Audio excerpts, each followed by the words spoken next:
Hi friends, pregnancy week by week ಸೀರೀಸಲ್ಲಿ ಇವತ್ತು week 6ಅಲ್ಲಿದ್ದೀವಿ.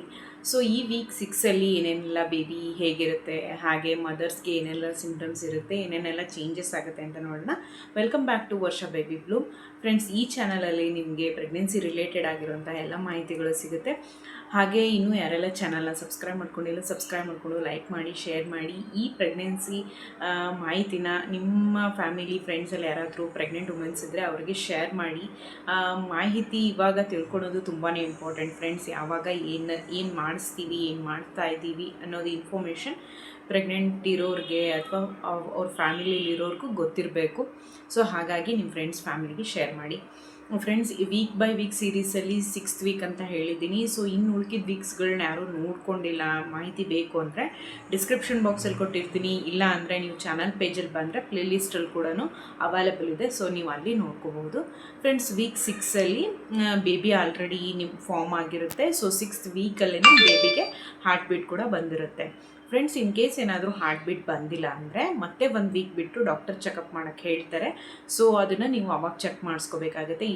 ಇದು ಯಾಕೆ ಹಾರ್ಟ್ ಬೀಟ್ ಲೇಟ್ ಆಗಿರುತ್ತೆ ಅಂದರೆ, ಕೆಲವ್ರಿಗೆ ಇರೆಗ್ಯುಲರ್ ಪೀರಿಯಡ್ಸ್ ಇರುತ್ತೆ, PCOD PCOS ಪ್ರಾಬ್ಲಮ್ಸ್ ಇರುತ್ತೆ. ಸೊ ಯಾವಾಗ ಬೇಬಿ ಫಾರ್ಮ್ ಆಗಿರುತ್ತೆ ಅಂತ ಗೊತ್ತಿರೋದಿಲ್ಲ. ಸೊ ಹಾಗಾಗಿ ಕೆಲವೊಬ್ಬರಿಗೆ ಲೇಟಾಗಿ ಬೇಬಿ ಹಾರ್ಟ್ ಬೀಟ್ ಕೂಡ ಕಾಣಿಸ್ಕೊಳ್ಳುತ್ತೆ. ಸೊ ಹಾಗಾಗಿ ಯಾರು ಪ್ಯಾನಿಕ್ ಆಗೋಕ್ಕೆ ಹೋಗಬೇಡಿ. ವೀಕ್ 7ಅಲ್ಲಿ ನಿಮಗೆ ಇದು ಸಿಗೋ ಚಾನ್ಸಸ್ ಇರುತ್ತೆ. ಫ್ರೆಂಡ್ಸ್, ಇನ್ ಏನಾದರೂ ಬಂದೇ ಇಲ್ಲ ಅಂದರೆ ಸೊ ಅದನ್ನು ಡಾಕ್ಟರ್ ಏನು ಮಾಡಬೇಕು ಅಂತೆಲ್ಲ ನೀವು ಚೆಕಪ್ ಮಾಡಿಸಿದಾಗ ಹೇಳ್ತಾರೆ. ಸೊ ಯಾರು ಭಯ ಪಡಬೇಕಾಗಿಲ್ಲ. ಆಲ್ಮೋಸ್ಟ್ 50 to 60-70% ಪ್ರೆಗ್ನೆಂಟ್ ವುಮೆನ್ಸ್ಗೆ ಈ ಥರ ಏನು ಪ್ರಾಬ್ಲಮ್ಸ್ ಇರಲ್ಲ. ಎಲ್ಲೋ ಒಂದು 30-20% ಪ್ರೆಗ್ನೆಂಟ್ ವುಮೆನ್ಸ್ಗೆ ಈ ಥರ ಆಗಿರುತ್ತೆ ಅಷ್ಟೇ. ಅದರಲ್ಲಿ ಏನಾದರೂ ಪ್ರೀವಿಯಸ್ ಏನಾದರೂ ಅಬೋಷನ್ಸ್ ಆಗಿತ್ತು ಅಂದರೆ, ಪ್ರೀವಿಯಸ್ ಏನಾದರೂ ಬೇರೆ ಥರ ಅವ್ರಿಗೆ ಪ್ರೆಗ್ನೆನ್ಸಿ ಇತ್ತು, ಎಕ್ಟೋಪಿಕ್ ಪ್ರೆಗ್ನೆನ್ಸಿ ಆಗಿತ್ತು. ಸೊ ಕೆಲವು ಸರ್ತಿ ಏನಾಗುತ್ತೆ ಅಂದರೆ ಫ್ರೆಂಡ್ಸ್, ಜೆನೆಟಿಕಲಿ ಪ್ರಾಬ್ಲಮ್ಸ್ ಇದ್ದರೂ ಕೂಡ ಈ ಥರ ಆಗೋ ಚಾನ್ಸಸ್ ಜಾಸ್ತಿ ಇರುತ್ತೆ. ಸೊ ಹಾಗಾಗಿ ಯಾರು ಪ್ಯಾನಿಕ್ ಆಗೋ ನೆಸೆಸಿಟಿ ಇರಲ್ಲ. ಸೊ ತಲೆ ಕೆಡಿಸ್ಕೋಬೇಡಿ, ಹಾಗೆ ಟೆನ್ಷನ್ ಮಾಡಿಕೊಂಡು ಸ್ಟ್ರೆಸ್ ಮಾಡ್ಕೊಳಕ್ಕೆ ಹೋಗಬೇಡಿ ಈ ಟೈಮಲ್ಲಿ.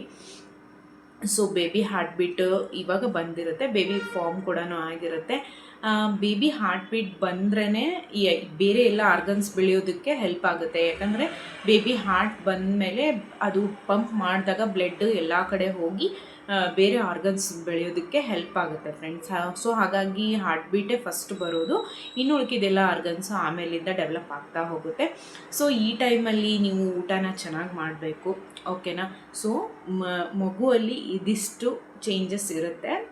ಒಂದು ಹಾರ್ಟ್ ಬೀಟ್ ಬಂದಿರುತ್ತೆ. ಸೊ ಹಾರ್ಟ್ ಬೀಟ್ ಬಂದಾದಮೇಲೆ ಬೇರೆ ಎಲ್ಲ ಇನ್ನು ಆರ್ಗನ್ಸ್ ಡೆವಲಪ್ಮೆಂಟ್ ಆಗೋದಕ್ಕೆ ಸ್ಟಾರ್ಟ್ ಆಗುತ್ತೆ. ಓಕೆ, 6th ವೀಕಲ್ಲೇ ಆಲ್ರೆಡಿ ಹಾರ್ಟ್ ಬೀಟ್ ಬಂದಿರುತ್ತೆ. ಓಕೆ, ನೆಕ್ಸ್ಟ್ ಬಂದುಬಿಟ್ರೆ ಮದರಿಗೆ ಏನೇನೆಲ್ಲ ಸಿಂಪ್ಟಮ್ಸ್ ಇರುತ್ತೆ ಅಂದರೆ, ಈ 5th ವೀಕಲ್ಲಿ ಮೈಲ್ಡ್ ಆಗಿದ್ದರೆ ಸಿಂಪ್ಟಮ್ಸು, ವಾಮಿಟಿಂಗ್ ಸೆನ್ಷನ್, ಬೇರೆ ಏನೇನೆಲ್ಲ ಸಿಂಪ್ಟಮ್ಸ್ ನಿಮಗೆ ಮೈಲ್ಡ್ ಆಗಿರುತ್ತಲ್ವ, ಸೊ 6th ವೀಕಲ್ಲಿ ಅದೆಲ್ಲ ಜಾಸ್ತಿ ಆಗೋ ಚಾನ್ಸಸ್ ಇರುತ್ತೆ. ತುಂಬ ಟಯರ್ಡ್ನೆಸ್ ಆಗ್ತಾ ಇರುತ್ತೆ, ನಿಮಗೇನು ಕೆಲಸ ಮಾಡಬೇಕು ಅನಿಸ್ತಾ ಇರೋದಿಲ್ಲ, ತುಂಬ ನಿದ್ದೆ ಬರ್ತಾ ಇರುತ್ತೆ, ಮಲಗಬೇಕು, ಯಾವಾಗಲೂ ಮಲಗಬೇಕು ಅಂತಲೇ ಅನಿಸ್ತಾ ಇರುತ್ತೆ. ಸೊ ಫ್ರೆಂಡ್ಸ್, ನಿದ್ದೆ ಬರ್ತಾ ಇದೆ ಅಂದರೆ ನಿದ್ದೆ ಮಾಡಿ, ನಿಮ್ಗೆ ಯಾವಾಗ ಆಗುತ್ತೋ ಅವಾಗ ಕೆಲಸಗಳನ್ನು ಮಾಡ್ಕೊಳ್ಳಿ. ಸೊ ಈ ಟೈಮಲ್ಲಿ ಹಾರ್ಮೋನಲ್ಸು ತುಂಬ ಚೇಂಜಸ್ಸು, ವೇರಿಯೇಷನ್ಸ್ ಆಗ್ತಾ ಇರುತ್ತೆ.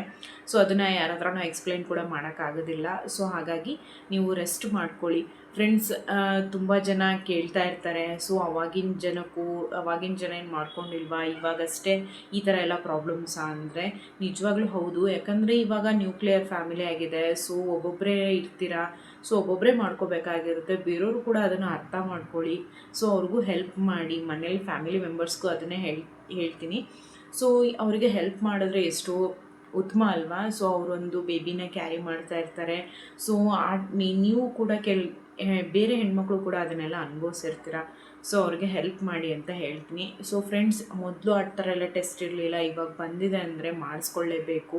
ಫಸ್ಟಿಗೆ ನಿಮಗೆ ಪ್ರೆಗ್ನೆಂಟ್ ಆದ ತಕ್ಷಣವೇ ನಿಮಗೆ ಸುಮಾರು ಬ್ಲಡ್ ಟೆಸ್ಟ್ನ ಎಲ್ಲ ಹೇಳ್ತಾರೆ. ಸೊ ಎಲ್ಲ ಪ್ರತಿಯೊಂದು ವೀಡಿಯೋದಲ್ಲೂ ಹೇಳಿದ್ದೀನಿ ಫ್ರೆಂಡ್ಸ್ ನಾನು. Thyroid test, sugar test, infection ಏನಾದರೂ ಆಗಿದೆ ಅಂದರೆ ಯೂರಿನ್ ಟೆಸ್ಟ್, ಪ್ರತಿಯೊಂದೂ ಹೇಳ್ತಾರೆ, ನೀವು ಮಾಡಿಸ್ಲೇಬೇಕು. ಯಾಕಂದರೆ ಬೇಬಿ ಬೆಳವಣಿಗೆಗೆ ಅದೆಲ್ಲ ತುಂಬಾ ಇಂಪಾರ್ಟೆಂಟ್ ಫ್ರೆಂಡ್ಸ್. ನಮಗೆ ಆವಾಗ ಈ ಇನ್ಫಾರ್ಮೇಷನ್ ತೊಗೊಳೋದಕ್ಕೆ ಫೋನ್ ಇರಲಿಲ್ಲ. ಸೊ ಇವಾಗ ಏನಾದರೂ ಇತ್ತು ಅಂದರೆ ಪಟ್ಟನಂಗೆ ನಮಗೆ ಇನ್ಫಾರ್ಮೇಷನ್ ಬರುತ್ತೆ. ಸೊ ಅವಾಗಿನ ಜನಕ್ಕೆ ಗೊತ್ತಿರ್ತಿರ್ಲಿಲ್ಲ ಎಲ್ಲಿ ಏನಾಗಿದೆ ಅಂತ. ಅವಾಗ ಇವಾಗೂ ಕೂಡ ತುಂಬ ಜನ ಪ್ರೆಗ್ನೆಂಟ್ ವುಮೆನ್ಸು ನೋವುಗಳನ್ನು ಅನುಭವಿಸಿರ್ತಾರೆ. ಹಾಗೆ ಮಕ್ಕಳು ಎಷ್ಟೊಂದು ಜನ ಮಕ್ಕಳು ಸತ್ತು ಕೂಡ ಹೋಗಿರ್ತಾರೆ ಪ್ರೆಗ್ನೆಂಟ್ ಇದ್ದಾಗ. ಈ ಥರ ಎಲ್ಲ ಅವ್ರಿಗೆ ಫೆಸಿಲಿಟಿ ಇರಲಿಲ್ಲ, ಇವಾಗ ಫೆಸಿಲಿಟಿ ಇದೆ. ಸೊ ಹಾಗಾಗಿ ನಾವು ಅದನ್ನೆಲ್ಲ ಮಾಡಿಸ್ಕೊಳ್ಳೇಬೇಕಾಗತ್ತೆ. ಸೊ ಅವಾಗ ಇನ್ಫಾರ್ಮೇಷನ್ನು ಒಬ್ಬರಿಂದ ಒಬ್ಬರಿಗೆ ಹೋಗ್ತಾ ಇರಲಿಲ್ಲ. ಇವಾಗ ಮೀಡಿಯಾ ಇರೋದ್ರಿಂದ ಎಲ್ಲರೂ ಮೊಬೈಲ್ ಯೂಸ್ ಮಾಡೋದ್ರಿಂದ ಒಬ್ಬರಿಂದ ಒಬ್ಬರಿಗೆ ಇನ್ಫಾರ್ಮೇಷನ್ ಹೋಗುತ್ತೆ. ಸೊ ಅದಕ್ಕೆ ನಮ್ಗೇನು ಅನಿಸುತ್ತೆ, ಸೊ ಅವಾಗಿನವ್ರು ಮಾಡ್ಕೊಂಡಿಲ್ಲ, ಈಗಿನವ್ರು ಮಾಡ್ಕೋತಾರೆ. ಸೊ ಆ ಡಿಫ್ರೆನ್ಸಸ್ ಇದ್ದೇ ಇರುತ್ತೆ. ಸೊ ಅದನ್ನೆಲ್ಲ ತಲೆ ಕೆಡಿಸ್ಕೋಬೇಡಿ. ಕೆಲವ್ರಿಗೆ ಎಜುಕೇಷನ್ ಅಂದರೆ ಅವ್ರಿಗೆ ಎಜುಕೇಟ್ ಮಾಡೋರು ಯಾರು ಇರೋದಿಲ್ಲ. ಸೊ ಹಾಗಾಗಿ ಮಾತಾಡ್ತಾ ಇರ್ತಾರೆ. ಸೊ ಅದನ್ನೆಲ್ಲ ನೀವು ಪ್ರೆಗ್ನೆಂಟ್ ವುಮೆನ್ಸ್ ಇವಾಗ ಯಾರಿದ್ದೀರಾ ಅವ್ರು ಯಾರೂ ತಲೆ ಕೆಡಿಸ್ಕೋಬೇಡಿ. ನಿಮಗೇನು ಮಗು ಬಗ್ಗೆ ಮಾತ್ರ ನೀವು ಕಾನ್ಸಂಟ್ರೇಷನ್ ಮಾಡಬೇಕು. ಓಕೆನಾ. ಸಿಮ್ಟಮ್ಸ್ ಬಂದುಬಿಟ್ಟು ನಿಮಗೆ ಮಾರ್ನಿಂಗ್ ಸಿಕ್ನೆಸ್ ಇರುತ್ತೆ, ಹೆಡ್ಏಕ್ ಇರುತ್ತೆ, ಹಾಗೆ ಫುಡ್ ಕ್ರೇವಿಂಗ್ಸ್ ಅನ್ನೋದು ಜಾಸ್ತಿ ಆಗ್ತಾ ಇರುತ್ತೆ. ಹಾಗೆ ಫ್ರೆಂಡ್ಸ್, ಈ ಟೈಮಲ್ಲಿ ಕೆಲವ್ರಿಗೆ implantation bleeding only 4th 5th ವೀಕಲ್ಲಿ ಮಾತ್ರ ಅಲ್ಲ, ಕೆಲವ್ರಿಗೆ 6th ವೀಕಲ್ಲೂ ಕೂಡ ಮೈಲ್ಡಾಗಿ ಕಾಣಿಸ್ಕೊಳ್ತಾ ಇರುತ್ತೆ. ಸೊ ಹಾಗೆ ಫ್ರೆಂಡ್ಸ್, ಇದೇನಾದರೂ ಇತ್ತು ಅಂದರೆ ನೀವು ಡಾಕ್ಟರ್ಗೆ ಇನ್ಫಾರ್ಮ್ ಮಾಡಿ. ಸೊ ಅದಕ್ಕೇನಾದರೂ ಅವರು ಮೆಡಿಕೇಷನ್ನ ಕೊಡ್ತಾರೆ, ನೀವಾಗಿ ಮೆಡಿಕೇಷನ್ನ ಮಾಡ್ಕೋಬೇಡಿ. ಸೊ ಟ್ಯಾಬ್ಲೆಟ್ ಕೊಟ್ಟು ಅವರೆಲ್ಲ ಅದನ್ನು ಆ ಥರ ಆಗದೆ ಇರೋ ಥರ ನೋಡ್ಕೋತಾರೆ. ಅಂದರೆ ಡಾಕ್ಟರು ಕೆಲವೊಂದು ಟ್ಯಾಬ್ಲೆಟ್ಸ್ನ ಕೊಡ್ತಾರೆ. ಸೊ ಅದು ಆವಾಗ ನಮಗೆ ಕಡಿಮೆ ಆಗುತ್ತೆ. ಸೊ ಆ ಥರ ಎಲ್ಲ ಆಗಲ್ಲ. ಕೆಲವ್ರಿಗೆ ಥ್ರೂಔಟ್ ಪ್ರೆಗ್ನೆನ್ಸಿ ಕೂಡ ಕೆಲವ್ರಿಗೆ ಬ್ಲೀಡಿಂಗ್ ಇರುತ್ತೆ ಫ್ರೆಂಡ್ಸ್, ಆದರೂ ಮಗು ಕೂಡ ಹೆಲ್ದಿಯಾಗಿರುತ್ತೆ. ಸೊ ಒಬ್ಬೊಬ್ರದ್ದು ಬಾಡಿ ವೇರಿಯೇಷನ್ಸ್ ಜಾಸ್ತಿನೇ ಇರುತ್ತೆ. ಸೊ ನಾವು ಅದನ್ನು ಒಬ್ರಿಗೆ ಹಂಗಾಗಿದೆ ನಮ್ಗೆ ಹಿಂಗಾಗಿದೆ ಅಂತ ಕಂಪ್ಯಾರಿಸನ್ ಕೂಡ ಮಾಡೋಕ್ಕೆ ಹೋಗಬೇಡಿ ಈ ಟೈಮಲ್ಲಿ. ಸೊ ಡಾಕ್ಟರ್ ಏನು ಹೇಳ್ತಾರೋ ಅದನ್ನು ಫಾಲೋಅಪ್ ಮಾಡ್ಕೊಳ್ಳಿ. ಹಾಗೆ ಕೆಲವೊಬ್ಬರಿಗೆ ಕೆಲವೊಂದು ಸಪ್ಲಿಮೆಂಟ್ಸ್ನ ಹೇಳಿರ್ತಾರೆ. ಸೊ ಟ್ಯಾಬ್ಲೆಟ್ಸು ಫ್ರೆಂಡ್ಸ್, ಇವಾಗ ಏನಂದರೆ ನೀವು ಕನ್ಫರ್ಮೇಷನ್ ಆದ ತಕ್ಷಣವೇ ಎಲ್ಲ ಟ್ಯಾಬ್ಲೆಟ್ಸ್ನ ಸ್ಟಾರ್ಟ್ ಮಾಡೋಕ್ಕೆ ಹೇಳ್ತಾರೆ. ಟ್ಯಾಬ್ಲೆಟ್ನ ಜಾಸ್ತಿ ತೊಗೋಬೇಕು ಅಂಥೇಳಿ ನೆಗ್ಲೆಕ್ಟ್ ಮಾಡಬೇಡಿ. ನಮಗೆ ಫುಡ್ಡು ಎಷ್ಟು ಇಂಪಾರ್ಟೆಂಟು ಹಾಗೆ ಸಪ್ಲಿಮೆಂಟ್ಸ್ ಕೂಡ ಅಷ್ಟೇ ಇಂಪಾರ್ಟೆಂಟ್ ಆಗಿದೆ. ಯಾಕಂದರೆ ನಾವು ಕೆಲವ್ರು ಮನೇಲಿರ್ತೀರ, ಹೊರಗಡೆ ಹೋಗಲ್ಲ. ಸೊ ವಿಟಮಿನ್ ಡಿ ಪ್ರಾಬ್ಲಮ್ಸ್ ಅವ್ರಿಗೆ ಜಾಸ್ತಿ ಇರುತ್ತೆ. ಸೊ ಅವಾಗ ಏನಾಗುತ್ತೆ, ನಮಗೆ ಕೈಕಾಲು ನೋವುಗಳು ಜಾಸ್ತಿ ಬರ್ತಾ ಹೋಗುತ್ತೆ. ಸೊ ಅದನ್ನು ನಾನು ಕೂಡ ಸಫರ್ ಮಾಡಿದ್ದೀನಿ. ಸೊ ಹಾಗಾಗಿ ಹೇಳ್ತಾ ಇದ್ದೀನಿ, ಸಪ್ಲಿಮೆಂಟ್ಸ್ ಏನೇ ಕೊಟ್ಟಿದ್ರು ಕೂಡ ನೀವು ಮಿಸ್ ಮಾಡೋಕ್ಕೆ ಹೋಗಬೇಡಿ. ಕೆಲವರು ಹೇಳ್ತಿರ್ತಾರೆ, ಅಯ್ಯೋ ಟ್ಯಾಬ್ಲೆಟ್ಸ್ ತೊಗೊಂಡ್ರೆ ಜಾಸ್ತಿ ಟ್ಯಾಬ್ಲೆಟ್ಸ್ಗೆ ಅಡಿಕ್ಟ್ ಆಗಬಾರ್ದು ಅಂತ ಹೀಗೆಲ್ಲ ಹೇಳ್ತಿರ್ತಾರೆ. ಫ್ರೆಂಡ್ಸ್, ಟ್ಯಾಬ್ಲೆಟ್ಸ್ ಯಾಕೆ ಅವರು ಹಂಗೆ ಕೊಟ್ಟಿರ್ತಾರೆ ಅಂದರೆ ನಿಮ್ಮ ಬಾಡಿ ಚೆಕಪ್ ಮಾಡಿಬಿಟ್ಟು ಅವ್ರು ಅದನ್ನು ಕೊಟ್ಟಿರ್ತಾರೆ. ಸೊ ಎಲ್ಲ ಪೇಷಂಟ್ಸ್ಗೂ ಅವ್ರು ಅದನ್ನು ಎಕ್ಸ್ಪ್ಲೈನ್ ಮಾಡ್ತಾ ಕೂರೋಕ್ಕಾಗಲ್ಲ ಡಾಕ್ಟರ್ಸ್ಗೆ. ಸೊ ಹಾಗಾಗಿ ಅವರು ಅದನ್ನು ಯಾಕೆ ಏನು ಅಂತ ನಿಮ್ಗೆ ಹೇಳಿರಲ್ಲ. ಸೊ ಇವಾಗ ನಮಗೆಲ್ಲ ನಾವು ಎಜುಕೇಟೆಡ್ ಆಗಿರೋದ್ರಿಂದ ಸೊ ಅದನ್ನೆಲ್ಲ ನಾವು ತಿಳ್ಕೊಂಡಿರಬೇಕು, ಯಾಕೆ ಕೊಡ್ತಾ ಇದ್ದಾರೆ, ನಾವೇನಕ್ಕೆ ತೊಗೋತಾ ಇದ್ದೀವಿ ಅಂತ. ಓಕೆನಾ. ಸೊ ಇದನ್ನು ನಾವು ಜಾಸ್ತಿ ಯಾರಿಗೆ ಎಕ್ಸ್ಪ್ಲನೇಷನ್ ಮಾಡೋಕ್ಕಾಗಲ್ಲ. ಸೊ ನಿಮಗೆ ಏನು ಅನಿಸುತ್ತೆ, ನಿಮಗೆ ಬೇಬಿಗೆ ಏನು ಬೇಕು ಅದನ್ನೆಲ್ಲ ನೀವು ಕೇರ್ ತೊಗೊಳ್ಳಿ ಅಂತ ಹೇಳ್ತೀನಿ. ಸೊ ಹಾಗೆ ಫ್ರೆಂಡ್ಸ್, ಸಿಮ್ಟಮ್ಸ್ ಇಷ್ಟು ಸಿಮ್ಟಮ್ಸ್ ಬರ್ತಾ ಇರುತ್ತೆ. ಸೊ ನಿಮ್ಗೇನಾದ್ರು ಸೀವಿಯರಾಗಿ ವಾಮಿಟ್ ಆಗ್ತಾ ಇದೆ ಅಂಥೇಳಿ ನೀವು ಟ್ಯಾಬ್ಲೆಟ್ಸ್ ತೊಗೋಬಾರ್ದು ಅಂತ ಕೂರೋಕ್ಕಾಗಲ್ಲ. ಯಾಕಂದರೆ ನೀವು ಚೆನ್ನಾಗಿ ಊಟನೂ ಮಾಡಬೇಕಾಗಿರುತ್ತೆ. ಸೊ ಡಾಕ್ಟರ್ ಹತ್ರ ಅದನ್ನು ಕೂಡ ನೀವು ಸಪ್ಲಿಮೆಂಟ್ಸ್ನ ಇಸ್ಕೋಬಹುದು. ಫ್ರೆಂಡ್ಸ್, ಇನ್ ಕೇಸ್ ಏನಾದರೂ ಟ್ಯಾಬ್ಲೆಟ್ಸ್ ತೊಗೊಂಡು ಕೂಡ ನಿಮಗೆ ವಾಮಿಟಿಂಗ್ ಜಾಸ್ತಿ ಆಗ್ತಾ ಇದೆ ಅಂದರೆ ನೀವು ಸ್ವಲ್ಪ ರೆಸ್ಟ್ ತೊಗೊಳ್ಳೋದು ಬೆಟರು. ಯಾರನ್ನಾದರೂ ಹೆಲ್ಪ್ ತೊಗೊಳ್ಳಿ, ನಿಮ್ಮ ಅಮ್ಮಂದ್ರನ್ನ ಕರ್ಸ್ಕೊಳ್ಳೋದಾಗಲಿ ಅಥವಾ ನೀವೇ ಅಲ್ಲಿ ಹೋಗೋದಾಗಲಿ, ಈ ಥರ ರೆಸ್ಟ್ ಮಾಡ್ಕೊಳ್ಳಿ. ಕೆಲವ್ರಿಗೆ ತುಂಬ ಸಿವಿಯರ್ ವಾಮಿಟಿಂಗ್ ಇರುತ್ತೆ. ಸೊ ಹಾಗಾಗಿ ಹೇಳ್ತಾ ಇದ್ದೀನಿ. ಸೊ ಮೈಲ್ಡಾಗಿದೆ ಅಂದರೆ ಅದನ್ನು ನೀವೇ ಸರಿನೂ ಮಾಡ್ಕೋಬಹುದು. ಟ್ಯಾಬ್ಲೆಟ್ಸ್ ಕೊಡ್ತಾರೆ, ಸೊ ಅಲ್ಲಿ ಸರಿ ಹೋಗುತ್ತೆ. ಫ್ರೆಂಡ್ಸ್, ಕೆಲವ್ರಿಗೆ 3 ಮಂತ್ಸ್ವರೆಗೂ 4 ಮಂತ್ಸ್ವರೆಗೂ ತುಂಬಾ ವಾಮಿಟ್ ಇರುತ್ತೆ. ಮಂತ್ಸ್ ವೈಸ್ ಹೇಳ್ತಾ ಇದ್ದೀನಿ. ಸೊ ಆಮೇಲೆ ಕಡಿಮೆ ಆಗುತ್ತೆ. ಕೆಲವ್ರಿಗೆ ಏನಂದರೆ ಥ್ರೂಔಟ್ ಪ್ರೆಗ್ನೆನ್ಸಿ ಕೂಡ ವಾಮಿಟಿಂಗ್ ಅನ್ನೋದು ಜಾಸ್ತಿ ಇರುತ್ತೆ. ಓಕೆನಾ ಫ್ರೆಂಡ್ಸ್, ಯಾರೆಲ್ಲ ನೀವು ಮಸ್ಟ್ ಆ್ಯಂಡ್ ಶುಡ್ಡಾಗಿ ಹಾಸ್ಪಿಟಲ್ಗೆ ವಿಸಿಟ್ ಮಾಡಲೇಬೇಕು ಅಂದರೆ 6 ವೀಕಲ್ಲಿ ಎಲ್ಲರೂ ಹೋಗಿ ನೀವು ಚೆಕಪ್ ಮಾಡಿಸ್ಕೊಳ್ಳೇಬೇಕು. 5th ವೀಕಲ್ಲಿ ನೀವು ಮೊದಲೇ ಅರ್ಲಿ ಪ್ರೆಗ್ನೆನ್ಸಿ ನೀವು ತೋರಿಸ್ಕೋಬೇಕು. ಯಾಕೆ ತೋರಿಸ್ಕೋಬೇಕು ಅಂದರೆ ಪ್ರೀವಿಯಸ್ ಏನಾದರೂ ಅಬೋಷನ್ಸ್ ಆಗಿತ್ತು ಅಂದರೆ ಆ ಥರ ಹಿಸ್ಟ್ರಿ ಇರೋರು ನೀವು ಪೀರಿಯಡ್ ಮಿಸ್ ಆಗಿ ನೆಕ್ಸ್ಟ್ 1 ಡೇ 2 ಡೇಸಲ್ಲೇ ನೀವು ಹಾಸ್ಪಿಟಲ್ಗೆ ವಿಸಿಟ್ ಮಾಡ್ಕೊಳ್ಳಿ. ಯಾಕಂದರೆ ಡಾಕ್ಟರ್ಸ್ ನಿಮಗೆ ಏನಾದರೂ ಮೆಡಿಕೇಷನ್ಸ್ ಇದ್ದರೆ ಮೆಡಿಕೇಷನ್ನ ಅವರು ಕೊಡ್ತಾರೆ. ಓಕೆನಾ. ಹಾಗೆ ಥೈರಾಯ್ಡು, ಶುಗರ್ ಟೆಸ್ಟಸ್ ಏನಾದರೂ ಮಾಡೋದಿತ್ತಂದರೆ ಅದನ್ನು ಕೂಡ ಮಾಡಿಸ್ತಾರೆ. ಸೊ ಬೇಬಿ ಡೆವಲಪ್ಮೆಂಟ್ಗೆ ಪ್ರಾಬ್ಲಮ್ ಆಗಬಾರ್ದು, ಸೊ ಬೇಬಿ ಗ್ರೋತ್ ಚೆನ್ನಾಗಿರಲಿ ಅನ್ನೋದಕ್ಕೋಸ್ಕರ ಮಾಡ್ತಾರೆ.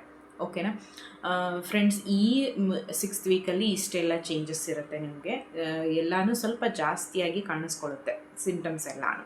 ಬೇಬಿಯಲ್ಲಿ ಏನೋ ಅಷ್ಟು ಚೇಂಜಸ್ ಇರಲ್ಲ, ಬೇಬಿ ಅಷ್ಟೇ ಚೇಂಜಸ್ನ ನೀವು ನೋಡಬಹುದು. ಓಕೆನಾ ಫ್ರೆಂಡ್ಸ್, ಈ ಮಾಹಿತಿ ಇಷ್ಟ ಆಗಿದ್ದರೆ ಸಬ್ಸ್ಕ್ರೈಬ್ ಮಾಡಿಕೊಂಡು ಲೈಕ್ ಮಾಡಿ, ಶೇರ್ ಮಾಡಿ ನಿಮ್ಮ ಫ್ರೆಂಡ್ಸ್ಗೆಲ್ಲ ಮಾಹಿತಿನ. ಓಕೆನಾ ಫ್ರೆಂಡ್ಸ್. ಇನ್ನೂ ಒಂದು ನಿಮಗೆ ಸ್ಕಿನ್ ಕೇರ್ ಬಗ್ಗೆ ಇಂಟ್ರೆಸ್ಟ್ ಇತ್ತು ಅಂದರೆ ಸ್ಕಿನ್ ಕೇರ್ ವೀಡಿಯೋಸ್ನ ನಾನು ಇನ್ನೂ ಒಂದು ಚಾನಲ್ ಇದೆ, ವರ್ಷ ನ್ಯಾಚುರಲ್ ಗ್ಲೋ ಅಂತ. ಸೊ ಆ ಚಾನಲ್ನ ಲಿಂಕ್ನ ಡಿಸ್ಕ್ರಿಪ್ಷನ್ ಬಾಕ್ಸಲ್ಲಿ ಕೊಟ್ಟಿರ್ತೀನಿ. ಸೊ ನಿಮ್ಗೆ ಇಂಟ್ರೆಸ್ಟ್ ಇತ್ತು ಅಂದರೆ ಅಲ್ಲಿ ಹೋಮ್ ರೆಮಿಡೀಸ್ ಆಗಲಿ, skin care, hair care, beauty tips, ಹಾಗೆ ಮೇಕಪ್ ಬಗ್ಗೆ, ಹಾಗೆ ಪ್ರಾಡಕ್ಟ್ಸ್ನ ಯಾವ ಸ್ಕಿನ್ ಇರೋರು ಯಾವ ಥರ ಪ್ರಾಡಕ್ಟ್ಸ್ನ ಯೂಸ್ ಮಾಡಬೇಕು ಅನ್ನೋ ಎಲ್ಲ ಮಾಹಿತಿಗಳು ನಿಮಗೆ ಆ ಚಾನಲಲ್ಲಿ ಸಿಗುತ್ತೆ. ಸೊ ಇಂಟ್ರೆಸ್ಟ್ ಇದ್ರೋರು ಅಲ್ಲಿ ನೋಡಿಕೊಂಡು ಮಾಹಿತಿ ಇಷ್ಟ ಆಗಿತ್ತು ಅಂದರೆ ಸಬ್ಸ್ಕ್ರೈಬ್ ಮಾಡಿಕೊಂಡು ಇಲ್ಲಿ ಹೇಗೆ ಸಪೋರ್ಟ್ ಮಾಡ್ತಾಯಿದ್ರೆ ಅಲ್ಲೂ ಹಾಗೆ ಸಪೋರ್ಟ್ ಮಾಡಿ ಅಂತ ಹೇಳ್ತೀನಿ. ಓಕೆನಾ ಫ್ರೆಂಡ್ಸ್, ಅಲ್ಲೂ ಕೂಡ ನಿಮಗೆ ಒಳ್ಳೊಳ್ಳೆ ಮಾಹಿತಿಗಳೇ ಸಿಗುತ್ತೆ. ಸೊ ಜಾಸ್ತಿ ದುಡ್ಡು ಖರ್ಚು ಮಾಡಿಕೊಂಡು ಸ್ಕಿನ್ ಕೇರ್ ಮಾಡೋ ಬದಲು ಹೋಮ್ ರೆಮಿಡೀಸ್ನ ಯೂಸ್ ಮಾಡ್ಕೊಂಡು ಯಾವ ಥರ ಸ್ಕಿನ್ ಕೇರ್ ಮಾಡ್ಬೋದು ಅನ್ನೋದು ಕೂಡ ನಿಮಗೆ ಆ ಚಾನಲಲ್ಲಿ ವೀಡಿಯೋಸಲ್ಲಿ ನಿಮಗೆ ಸಿಗುತ್ತೆ. ಓಕೆನಾ, ಮಾಹಿತಿ ಇಷ್ಟ ಆಗಿದ್ದರೆ ಸಬ್ಸ್ಕ್ರೈಬ್ ಮಾಡ್ಕೊಳ್ಳಿ. ಓಕೆ, ನೆಕ್ಸ್ಟ್ ವೀಕ್ 7 ಸಿಗ್ತೀನಿ ಫ್ರೆಂಡ್ಸ್. ಎಲ್ಲರೂ ಹುಷಾರಾಗಿರಿ, ಟೇಕ್ ಕೇರ್ ಅಂತ ಹೇಳ್ತೀನಿ. ಹಾಗೆ ಯಾವ ಪ್ರೆಗ್ನೆಂಟ್ ವುಮೆನ್ಸ್ ಏನಾದರೂ ವೀಡಿಯೋಸ್ ನೋಡ್ತಾ ಇದ್ದರೆ ನನಗೆ ಕಮೆಂಟಲ್ಲಿ ತಿಳಿಸಿ. ನಿಮಗೆ ಪ್ರೆಗ್ನೆನ್ಸಿಲಿ ಏನಾದರೂ ಪ್ರಾಬ್ಲಮ್ ಆಗಿತ್ತಾ, ಅಥವಾ ನಿಮ್ಮ ಜರ್ನಿ ಹೇಗಿತ್ತು, ನೀವು ಇವಾಗ ಯಾವ ಸ್ಕ್ಯಾನಿಂಗ್ ಮಾಡಿಸಿದ್ದೀರಾ, ಯಾವ ಟೆಸ್ಟಸ್ನ ಮಾಡಿಸಿದ್ದೀರಾ, ಯಾವ ಮಂತಲ್ಲಿದ್ದೀರಾ, ಸೊ ನಿಮಗೆ ಬೇಬಿ ಯಾವುದಾಗಿತ್ತು, ಸೊ ಅದನ್ನೆಲ್ಲನೂ ನೀವು ನನಗೆ ಕಮೆಂಟಲ್ಲಿ ತಿಳಿಸಿ. ನಾನು ಕೂಡ ರಿಪ್ಲೈ ಮಾಡ್ತೀನಿ. ಫ್ರೆಂಡ್ಸ್, ಯಾಕೆ ಹೇಳ್ತಾ ಇದ್ದೀನಿ ಕಮೆಂಟ್ ಮಾಡಿ ಅಂತ ಅಂದರೆ, ನಿಮಗೇನಾದರೂ ಇರೋಂಥ ಪ್ರಾಬ್ಲಮ್ಸ್ ಬೇರೆಯವ್ರಿಗಿತ್ತು ಅಂದರೆ ಸೊ ಅಲ್ಲಿ ಶೇರಿಂಗ್ ಆಗುತ್ತೆ, ಸ್ವಲ್ಪ ಇನ್ನೂ ಜನಕ್ಕೆ ಅದಕ್ಕೆ ಅವೇರ್ನೆಸ್ ಸಿಗುತ್ತೆ ಅನ್ನೋದಕ್ಕೋಸ್ಕರ ನೀವು ನಿಮ್ಮ ಪ್ರಾಬ್ಲಮ್ಸ್ ಅಥವಾ ನಿಮ್ಮ ಖುಷಿನ ಅಲ್ಲಿ ಶೇರ್ ಮಾಡ್ಬೋದು ಅಂತ ಹೇಳ್ತಾ ಇದ್ದೀನಿ ಅಷ್ಟೇ. ಓಕೆನಾ, ನೆಕ್ಸ್ಟ್ ವಿಡಿಯೋದಲ್ಲಿ ಸಿಗ್ತೀನಿ ಫ್ರೆಂಡ್ಸ್.